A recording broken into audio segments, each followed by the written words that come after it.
Hello everyone, I hope you all are doing well. This video is a mirror of my conversation with Rico Rants, which is also hosted on his channel as well, as I had the pleasure of joining him on his show, Rendezvous with Rico. I've been on his show before, as many of you are aware, and he's also been a guest on my show. We had a variety of topics to cover in a relatively short amount of time, but as always, it is a wonderful time to have when talking with somebody like Rico. With that out of the way, sit back and enjoy the show. Bam. Good evening, folks. This is another episode of Rendezvous with Rico, and thank you all for joining me. Tonight I have with me a good buddy of mine who goes by the Progressive American. Connor, please introduce yourself. Well, first of all, I want to say thank you for having me, Rico. It's good to be back on the show again. It's been a while since I've gotten to do one of these chats with you, but as Rico said, I am the Progressive American. I'm a staff writer, podcaster, and former staffer for the Elizabeth Warren campaign. I basically do video essays, response videos, podcast episodes every other week. And I try to explain politics from a historical and political perspective without getting too much into the hostility of personalities, though I sometimes fail in that regard. Hey, don't we all? I say the key to making it in this game is temperament. Yep. It's having the best possible temperament you can maintain, because it's very easy to get heated and lost in the sauce in this. And when it comes to talking politics, society, and culture, and even the best of them, it's to any of y'all out there in the audience, I say on to you, try your best to keep a cool head when discussing these topics with anybody, any lay person, because it's the second you lose your shit, it's all downhill from there. So with that being said, Connor, what did you want to talk about tonight? So initially when I sent you my message regarding some comments that were made by the Blaze's Candace Owens, I thought it would be good to talk about kind of the way in which her discussions and statements have unfortunately given off this impression of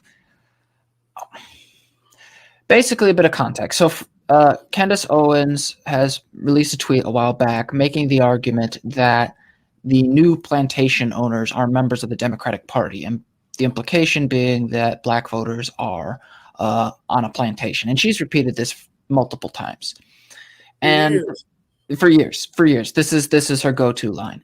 And I wanted to talk about it because from my perspective, and admittedly I don't represent Black America, I don't know what it's like to be Black in America, so I'm not going to presume to speak about their experience.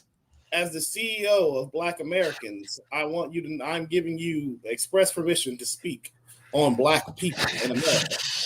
Well, here's where I make my distinction. I am not a Black person, obviously, but I am a historian, and I have been trained in history as well as political science, and that is where my specialty is.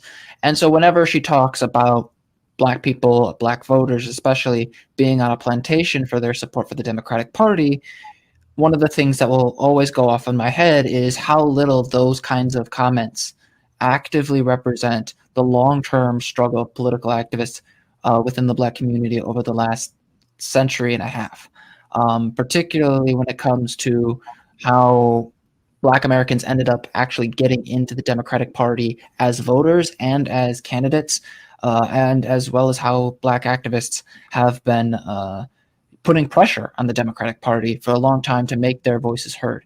The first time when Black voters, for example, were really getting involved with the Democratic Party in terms of a majority of them voting for the Democratic Party was in the 1930s.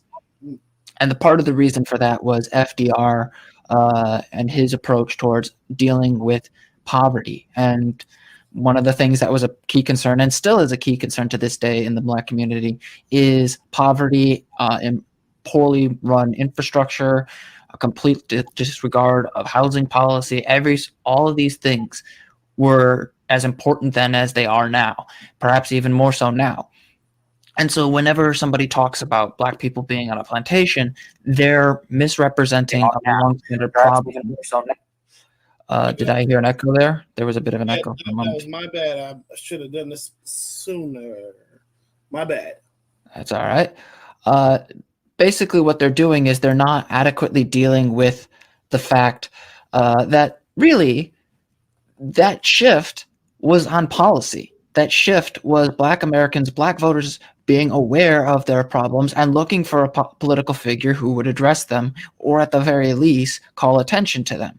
And since then, there has been a significant battle within what some historians call the Black freedom struggle, which is the use of political activism to put pressure on institutions over a long period of time to shift the dynamics in the favor of the Black community so they can have their grievances addressed.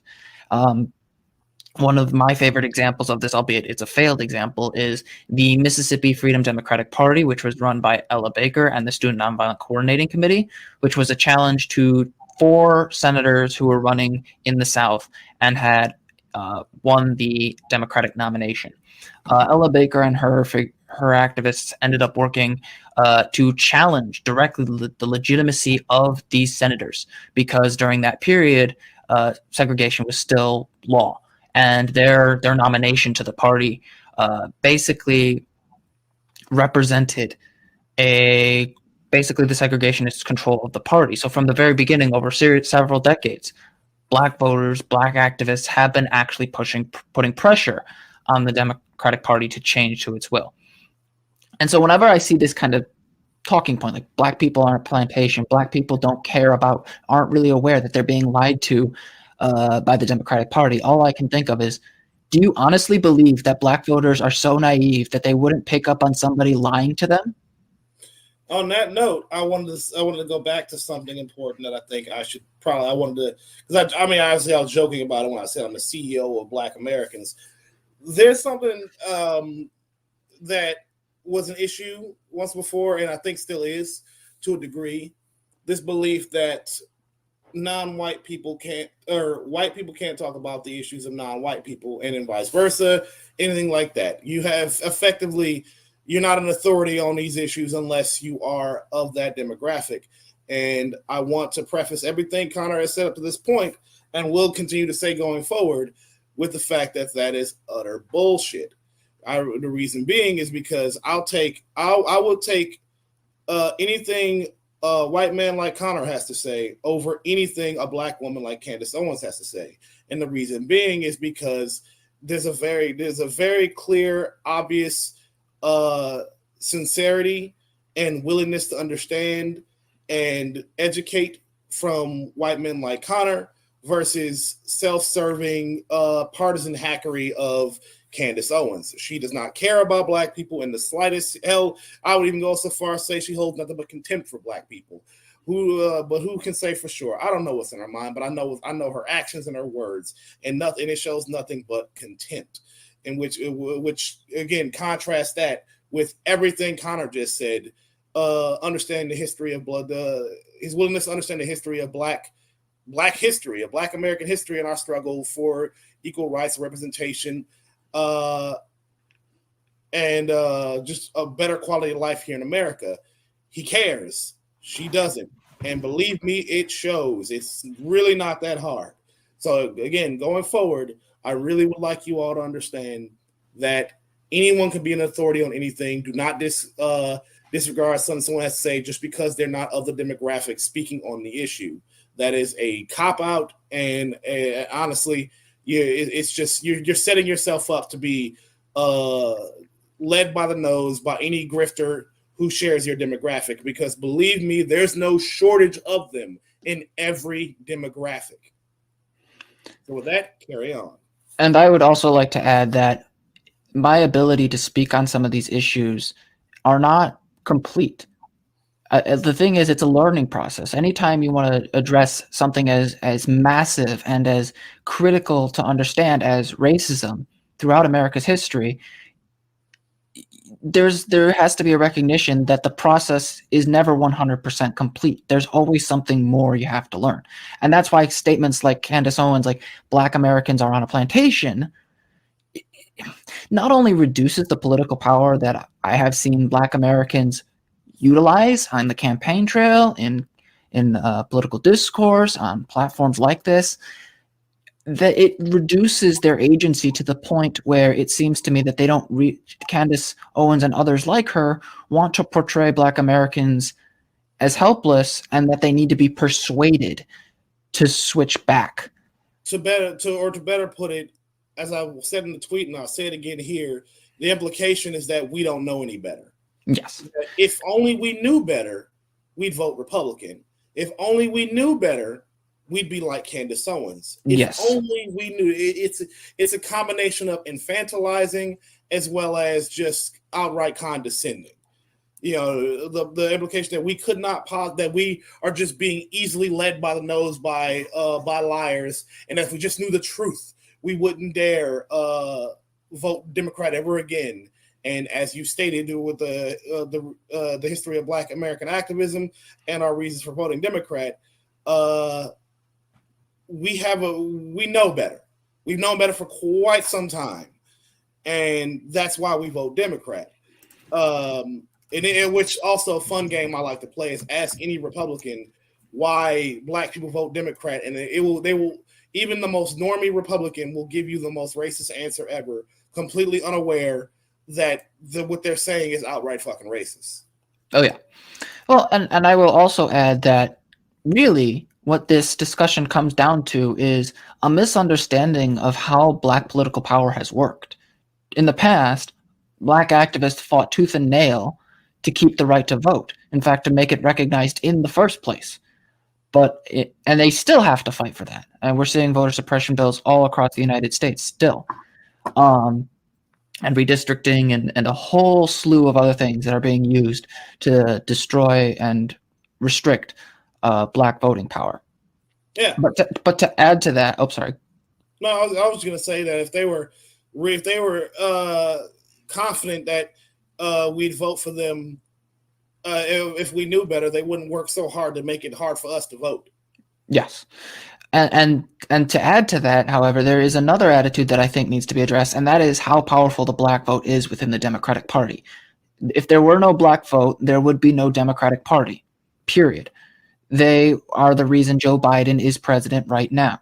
Biden in Iowa was fundamentally a non-starter, but South Carolina, once that happens, once elderly Black Americans voted overwhelmingly for Joe Biden, it shifted the entire game. The momentum fell behind him and shifted the entire pace of the Democratic Party. So to be clear, Black Americans are not, nor will they ever be on a plantation beholden to the Democratic Party, ever. They are some of the most politically astute movements. Some of the most politically astute movements have come out of the Black community. And that tradition is being disregarded by statements like this. This theme, it's not just restricted to Candace Owens. It's not just restricted to a few people on Twitter. It is a theme in American politics that insults that tradition. Yeah, because it's a thing we have coined, we call Black pragmatism. Because I want to be clear about something. We all know the Democratic Party ain't perfect for us. We are not, but I promise you, talk to any elderly Black person, they have no illusions about the many failings of the Democratic Party, about how the Democratic Party hasn't gone enough for the well-being of Black Americans, how the Democratic Party is beholden largely by corporate interests, what both parties are, but in the Republican Party more so. How a lot of their appeals to Black Americans are largely symbolic and not at all, not nearly enough of it is like actually the institutional change that need to happen, like again with regards to voting rights, how they just don't go far enough, and a lot of it is because they're scared of white backlash. We know all of this shit. We know. Yeah. There is no illusion whatsoever, and so to even imply that we don't know any better, that we just don't fucking know anything, and that we're just a bunch of dumb little lemmings that are just following along and stuck on a plantation. Like I said, it's one of the most racist things any Republican ever says, but boy, howdy, does Republicans and right-wing media love that talking point. And it's not really meant for Black people to hear. It's meant for white people to hear. It is specifically targeted to an audience of people whose demographics are shifting uh, for the first time in the decline. And so they have to convince themselves that their fear is not fundamentally based in prejudice. So you have people like Candace Owens who realize I can make a lot of money off of this, or maybe she genuinely believes it. I don't know. But there are people out there who are willing to promote that kind of content while ignoring some of the biggest issues to African Americans, particularly, for example, in Chicago, there was an incident where a report came out that showed maternity deaths, the disparity among Black Americans versus, say, white Americans is way higher than it has been in the past. And then we also have things like disability. For example, the CDC in 2017 estimated that, I have it right here, 1 in 4 African Americans will have a disability.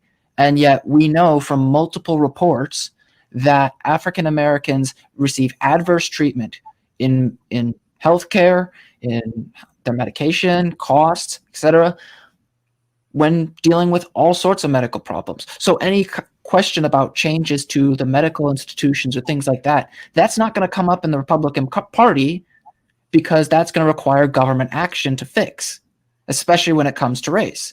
Yeah. So it should surprise absolutely nobody when Black voters go take this and point to the Democratic Party and say, fix this or I'm not showing up on election day. Yeah. And that's why Republicans, obviously they're full of shit, but try to champion colorblindness, because for them it's a cover for not having to deal with the issues that are distinctly the cause of color, of skin color. Again, those distinct issues that are the result of racial biases and attitudes that have long persisted for decades, like the belief that Black people had thicker skin, like literally thicker skin.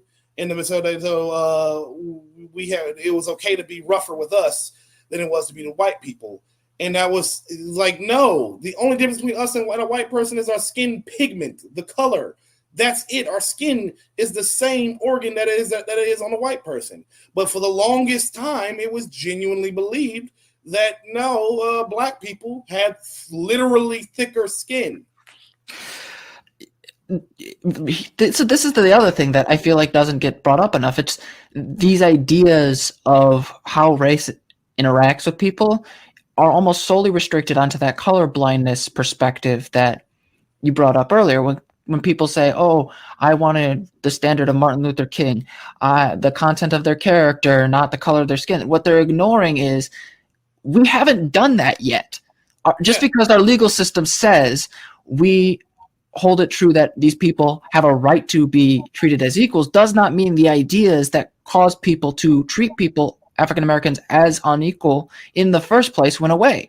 It just means that those ideas cannot be put into practice if they're caught. The enforcement mechanisms are inadequate, in healthcare especially. The Chicago Tribune story that I was mentioning earlier also mentioned that there was a 30-year difference in the life expectancy for Black women versus white women. Yeah. And go ahead. Yeah, no, I was going to say, it's a lot of distinct issues like that they do not want to address. And the Democratic Party could stand to address it more. But again, Black pragmatism, we're going to side with who will harm us least. Because we know the Republican Party is outright antagonistic towards us. And then the Democratic, and if we have to choose between outright antagonism and just not going far enough, we're going to choose the people who are just not going far enough. If that's the best vehicle we have, even if the change is incremental and insufficient, it's better than outright antagonism. You know what I mean? That's what it boils down to. And to add to that as well, I think one of the other things that doesn't get brought up enough and does not fit well with the Republican narrative here is their approach to really solving Black issues is to blame Black people.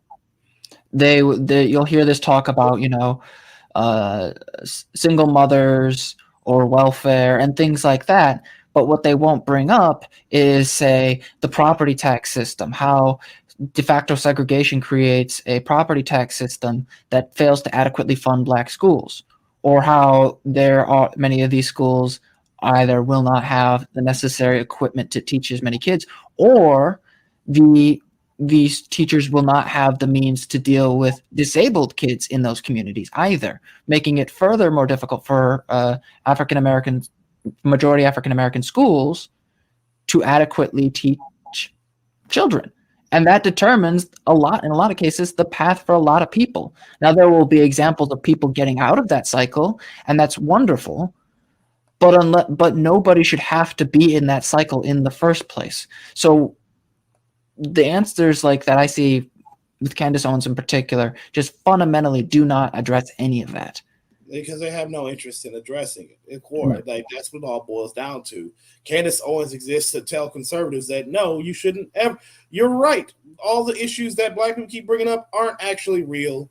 They're not actually real problems. You don't have to address them. You don't have to care. That's what black people like Candace Owens exist to do. That's what the whole of black conservatism is, which is a whole other conversation.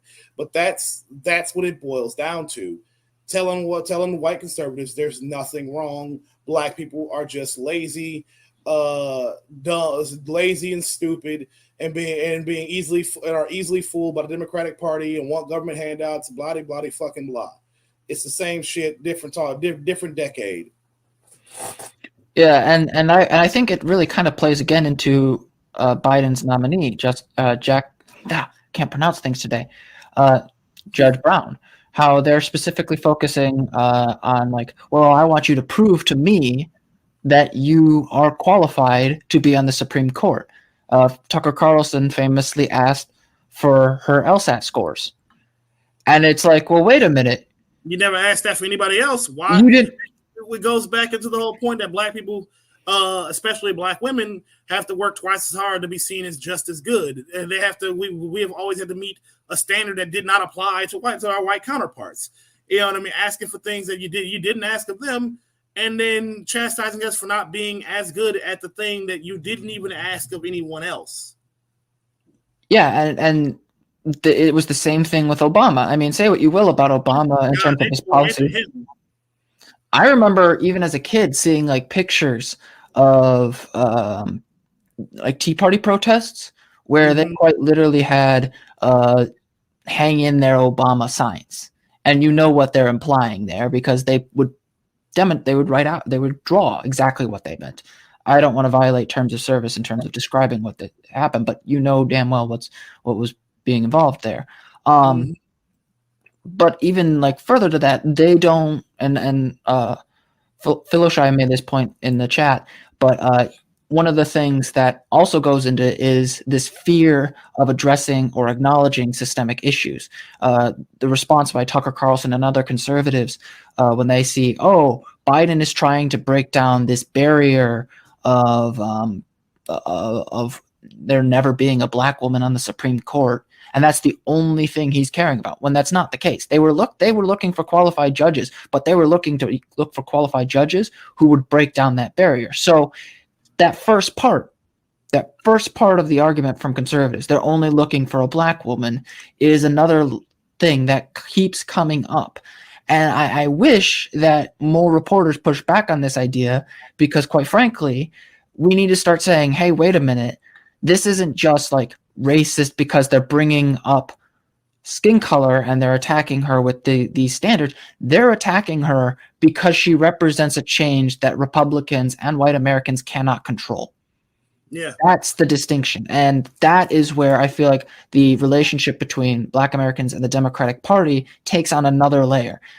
Black Americans are not beholden to the Democratic Party. The Democratic Party is going to be beholden to black people if it isn't already.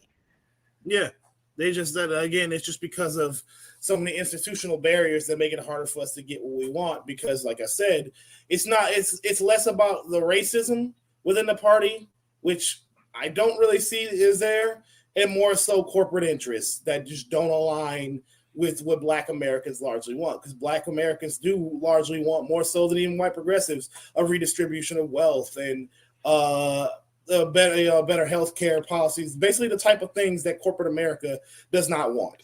You know what I mean? So the racism and classism go hand in hand.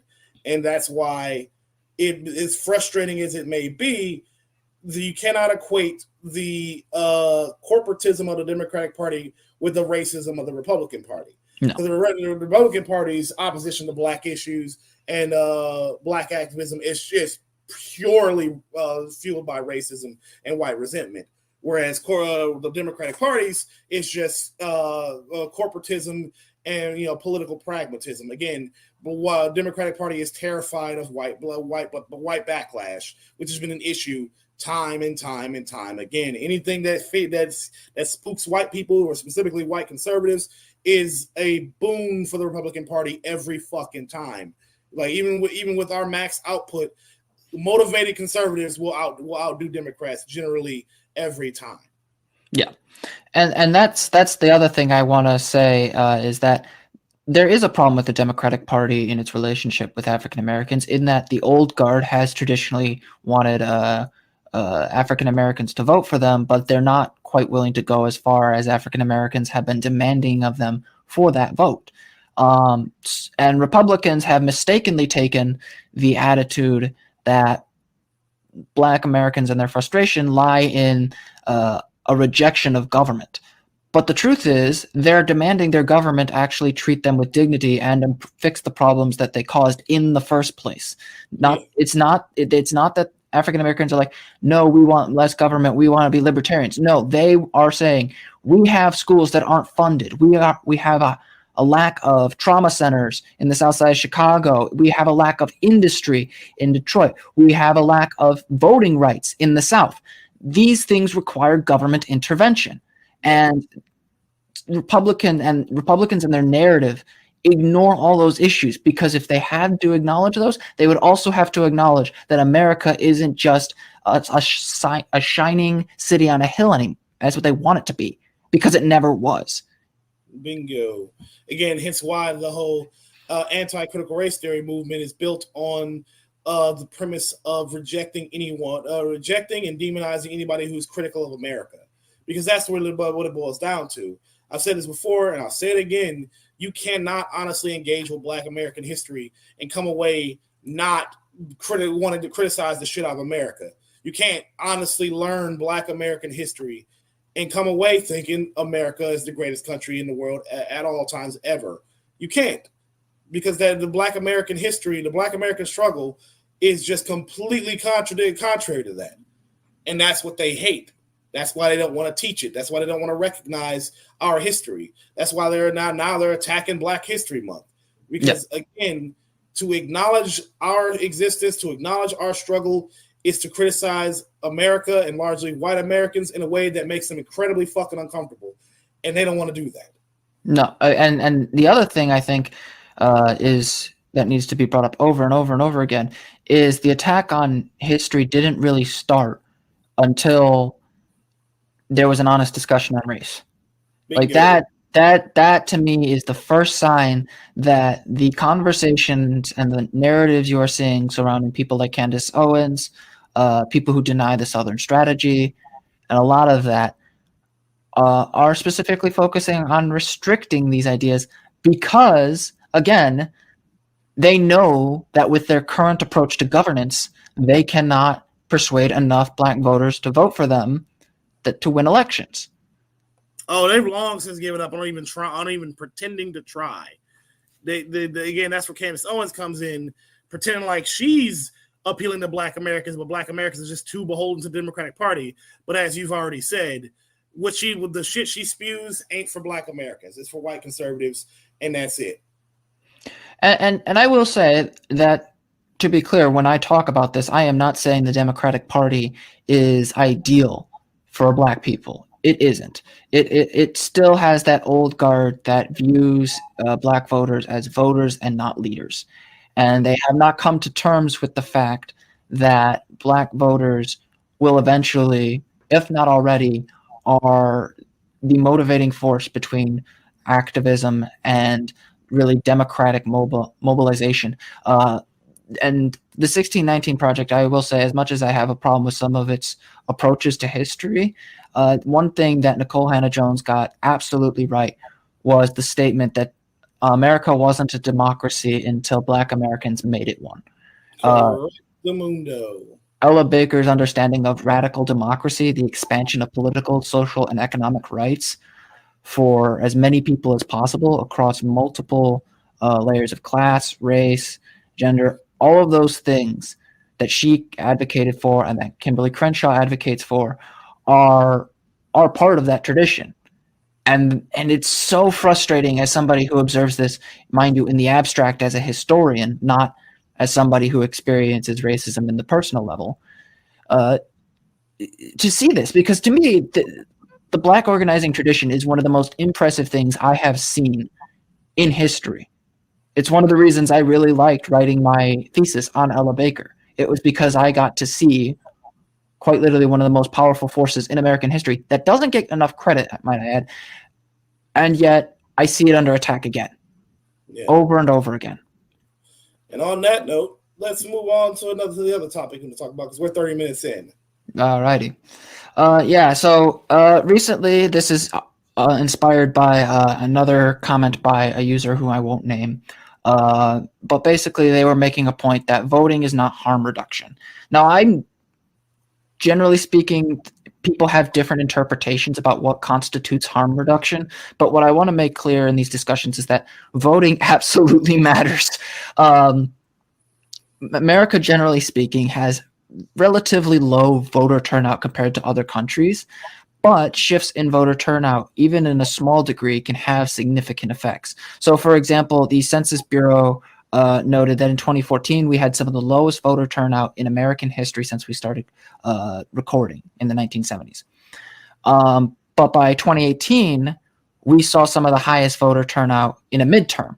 It was about 53%. That's pretty high. Midterm elections don't usually have that level of really support, and it was during that period that we saw a significant amount of change. And then in 2020, a 5% increase on the presidential election voter turnout from 2020. 5% increase. 2020. I'm sorry, I'm rambling a bit. In 2016. There was relatively low voter turnout compared to 2020. There was a 5% increase from 2016 to 2020 in the presidential voter turnout. And in just that 5%, we saw the first ever example in nearly 30 years of a president losing their re-election campaign since 1992. Yeah. And on that note, I want to say with regards to harm reduction, let's give it a good example. Just take current events, the current crisis right now between Russia and Ukraine. You have to take all context into consideration to fully understand the harm that was reduced and understand who it was reduced for and to what degree. So to give you a very, very simplified picture, Trump wanted to pull out of NATO and try to blackmail, or he effectively tried to extort President Zelensky, Ukraine's President Zelensky, for them to create like a sham investigation into Biden so we could use that against Biden. And when I say extort, as in like you won't get weapons from us to defend yourself from Russia unless you give me what I want. You know what I mean? There was no commitment to protecting Ukraine, like as has been the case in prior administrations and with NATO.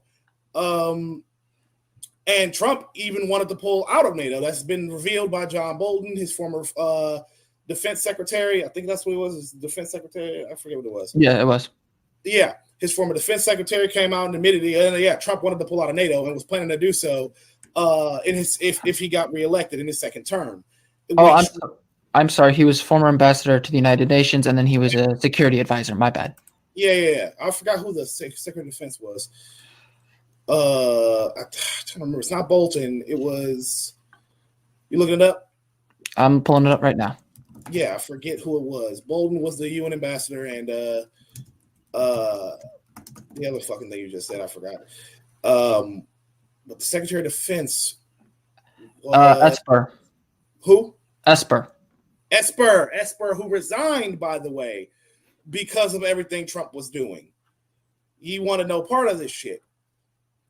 So you have to take into consideration, if Russia invaded Ukraine under a Trump administration, there would not be a united front with all of Europe and NATO, allies to arm Ukraine and help to defend themselves. It just wouldn't be there. Ukraine would be getting completely steamrolled right now without this. Like, of course, Ukraine put up a damn good fight even before we got involved with supply, giving them even more supplies and helping them.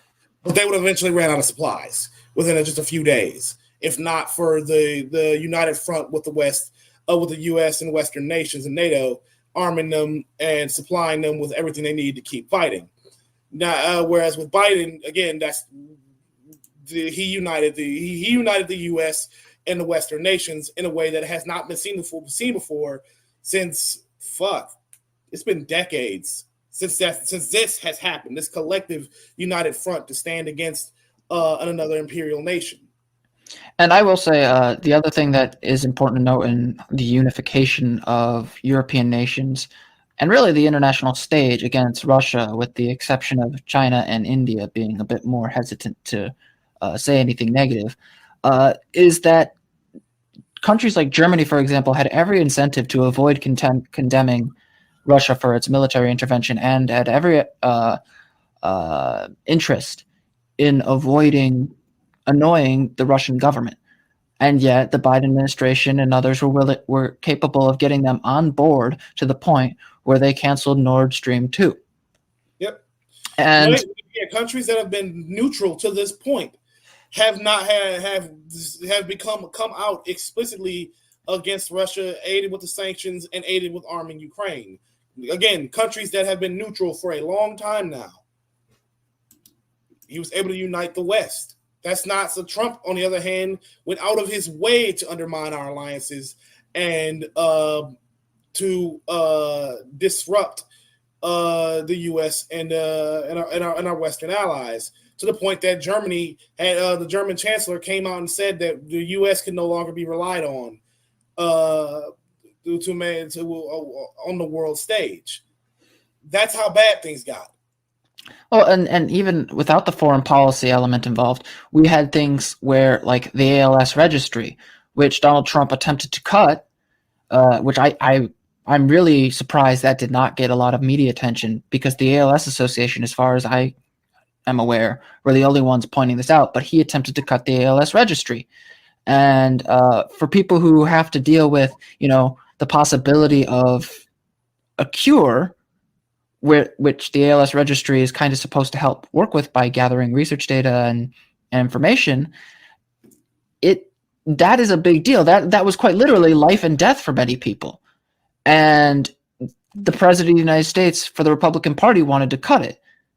Now, thankfully, that was a non-starter and it never went through. But think about that for a moment. We have the distinctions between Donald Trump and Joe Biden.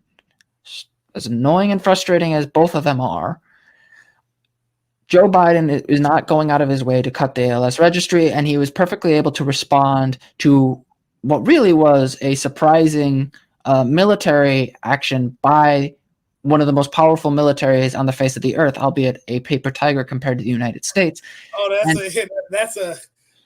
now we say one of the most powerful. I think that's been soundly debunked now by their own incompetence and just getting fucking their shit rocked in the thousands in a week alone. So yeah, they're losing quite a bit of people. But I will say, when it comes, they still can throw a lot of people, and that's the distinction. They can throw a lot. They got a lot of people they can afford to lose, which still isn't good. To be clear, yeah, shit, that's still not good. Power is not the same as competence. It's just a matter of what can you do to your opponent, at least in war, at some degree. Yeah, but you know what you were saying. I'm sorry. Yeah, no, you're good. You're good. But in terms of like the restraint, the control, the ability to make long-term plans, and to see it coming while other countries did not, is a distinction that really shows how important that 2020 vote was.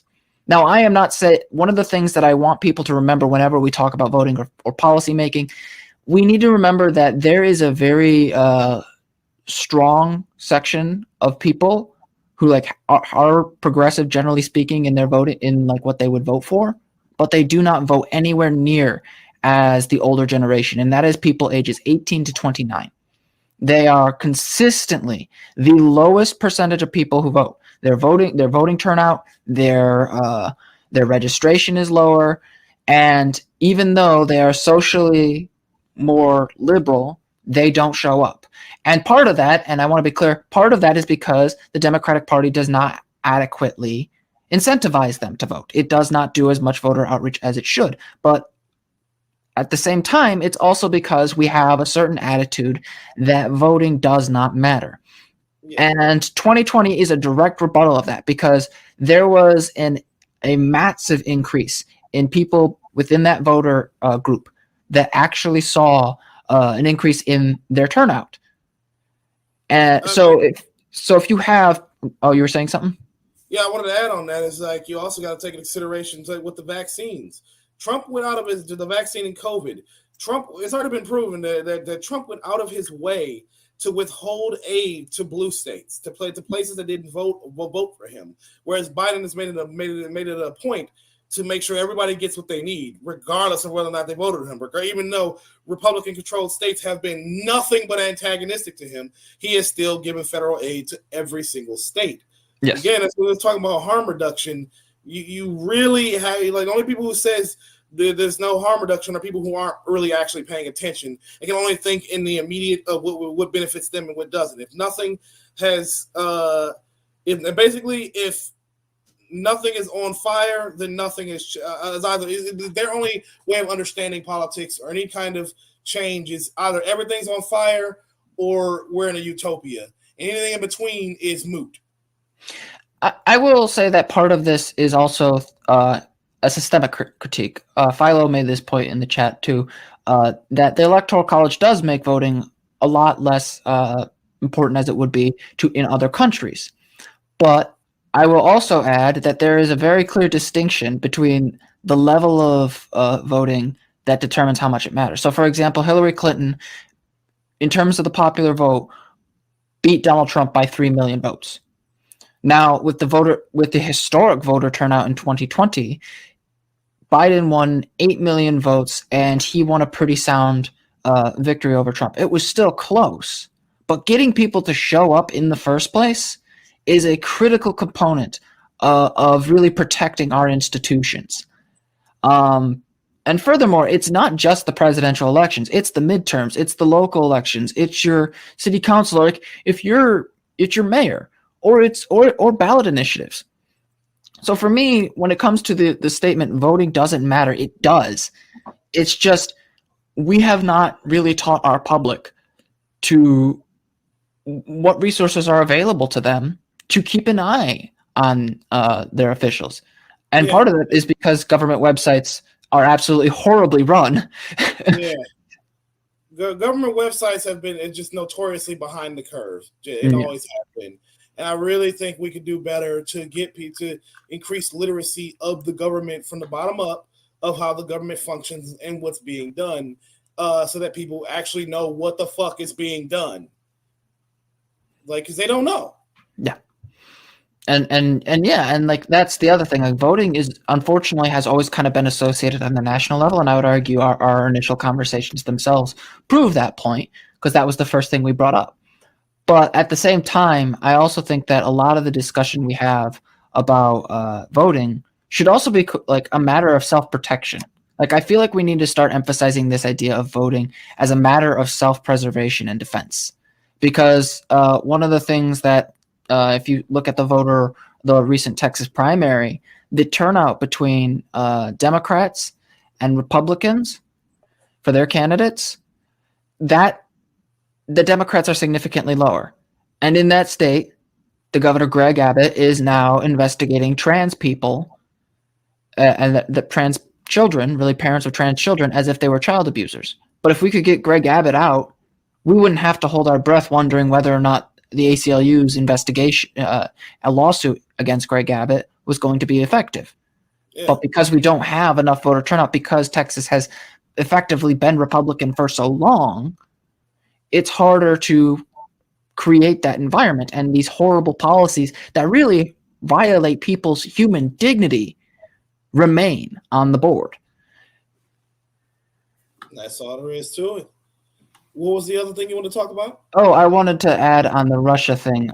So this, I recently I don't know if you were particularly familiar with Jackson Hinkle or Midwestern Marks.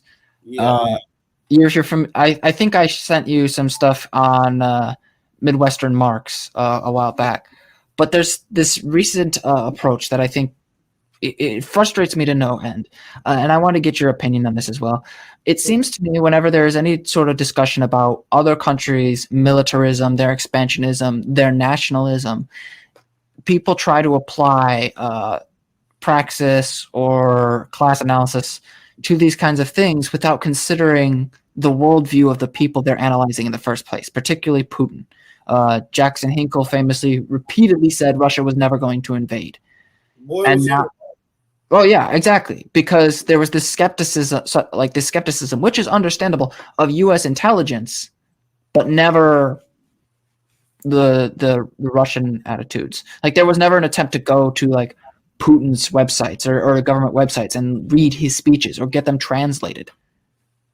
So what was your question for me then? So like what do you think? I guess what I'm saying is, what do we do like as online lefties or political commentators to kind of push back on that kind of content? Because from my perspective, it seems like there's almost an aesthetic on the left, albeit a small aesthetic, of I don't want to say this unironically, but anti-American bias. It's an anti-American bias because the extent of their understanding of politics is everything America does is bad. You know what I mean? America can't be the good guys in any facet. It's like a kind of reflexive contrarianism where they have to, whatever the American, because of opposition to a lot of the horrible shit America has done, they feel an almost reflexive contrarianism that they have to be in opposition to whatever it is the U.S.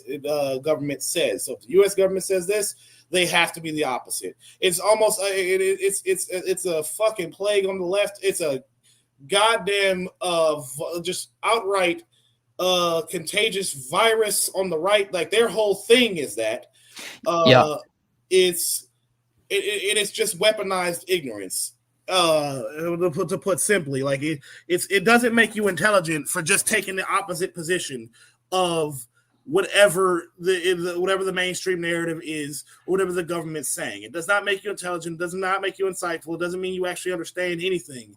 And I've realized that through my time, in online left-wing spaces and just my media consumption of politics on both sides, I've realized that there are a lot of people who, like the people that I used to respect, whose entire politics boiled down to made me realize that you're not actually intelligent. You're just taking the opposite position, and because you're reflexively taking the opposite position, and you were wrong.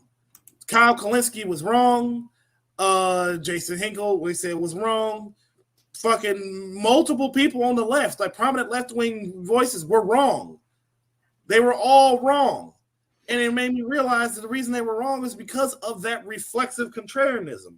If the U.S. government is saying this, well, no, it's just the war machine just trying to talk a war. Hudda. And no real thought given to, no, maybe they're right. Maybe they're telling the truth. Maybe this time they're right about something and they have a good reason to be telling the truth. Maybe we do have reason to believe that Russia is an imperial nation and cannot be trusted and would absolutely invade neighboring countries given the opportunity to do so. You know what I mean? That's my take on it. And I will also add, it seems to me that their method of analysis, and I said this on my video on Hassan, is to basically take an almost long-term look at the United States and assume all the interests are remaining the same. So, for example, like when they talk about Iraq, they use that as a pretext to say, well, the intelligence community said this and they were wrong. And to be fair, a lot of the CIA operatives and the intelligence community overall did not adequately represent what was going on, and they lied in many cases. Yeah. But it's also worth noting that there's very little examination of how they got to that point and who particularly was manipulating those reports, how they were presented to the president. Like Dick Cheney was a massive liar. Yeah, that's what I want to point out is that you have to take the full context of then into consideration. The intelligence agencies didn't necessarily lie. It's more so that the Bush administration wanted them to lie. The Bush administration had created their own. When the intelligence agency wasn't telling them what they wanted to hear, they created their own task force to effectively come up to tell them what they wanted to hear. The intelligence agencies were telling the truth. They knew that there were no weapons of mass destruction. They knew that they weren't really a threat, but the Bush administration didn't want to hear that. So the Bush administration fired all those guys and brought in their own people who would tell them what they wanted to hear, and they got what they wanted. Even though, in hindsight, we know now they're willing to admit, yeah, okay, maybe we were wrong, but it's too little, too late. The damage is done.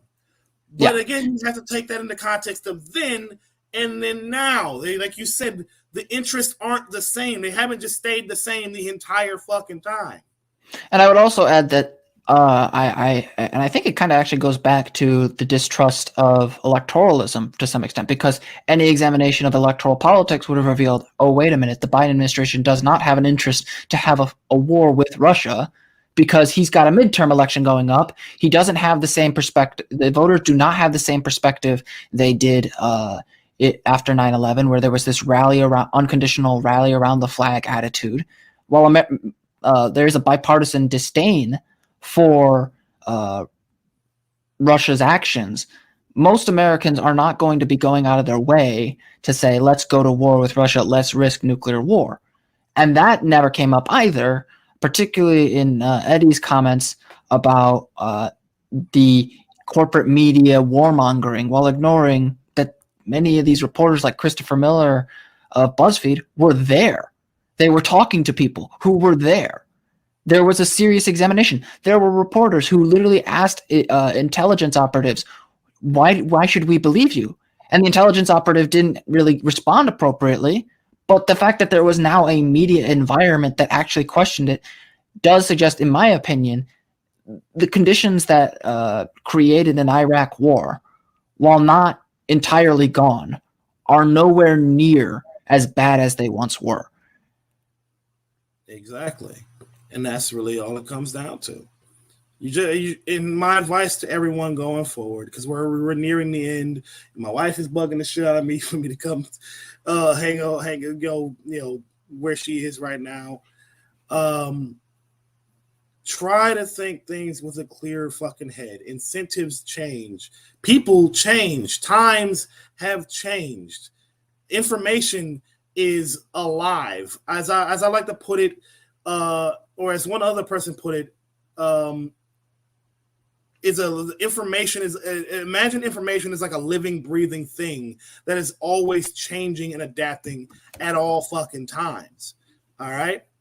Do not go into any issue with the mindset that you already know the answer, being based off of prior information.